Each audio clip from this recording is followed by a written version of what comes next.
Morning, Bruce. Hi Oriel, how are you? I'm very well, and you? Very good. We've just been launched. We're going sailing. Well, motoring, because we're still waiting for our sails to come back, but we're going motoring. And you're the first of the fleet to be launched. Well, we were the first out, so we probably had longer out. And we're also trying to get back in for the Saltash Spring Series, and I think there's rather a queue. So you thought you'd get ahead of the queue and stay ahead of the queue? Well, hopefully. That would be a very good idea, staying ahead. What are your plans for the season? This season we're doing Fastnet, and we're doing Armand again. Having been over last year, it was a really good race, and so we now know what's going on, so we thought it'd be good to go back and use the charts again, and all the French handicaps and that sort of stuff. I think we're doing Three Creeks, so that's the running race, the Yam Yacht Club one, and I understand that both Simon and Nigel Passmore are planning on doing that as well, so there should be at least 3 multi-hulls doing that. Obviously we'll do the Royal Western Triangle, and we've got the Saltash Spring Series as a sort of a warm-up, and I think we're probably going to do Treburden with Yam Yacht Club, but we're not going on to the round the island and the nationals, but we may go and sail with Rupert on Swanos to do round the island.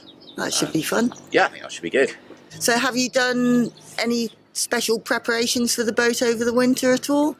Lots of bottom sanding. So we've got a very smooth bottom. It'd be nice to continue improving and keep learning and see if we can get the boat to sail something like she should sail.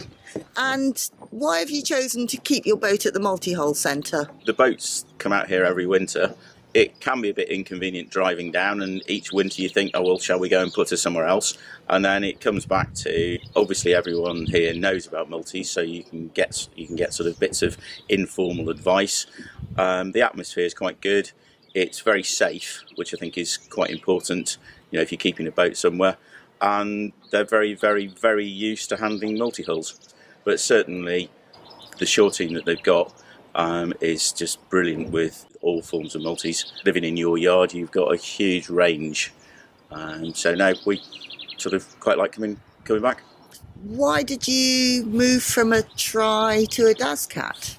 We'd had the F27 for about 5 years.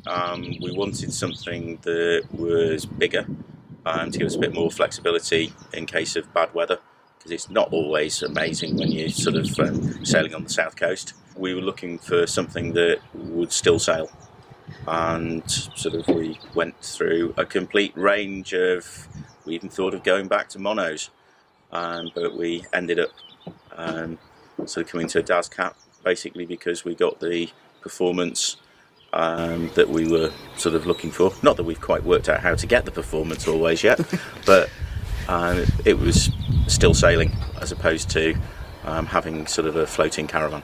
Okay, so and generally it's met your hopes and expectations? Oh yeah, no, she's been brilliant, absolutely brilliant. So you'd recommend a Dazcat? Oh, obviously, really good boats.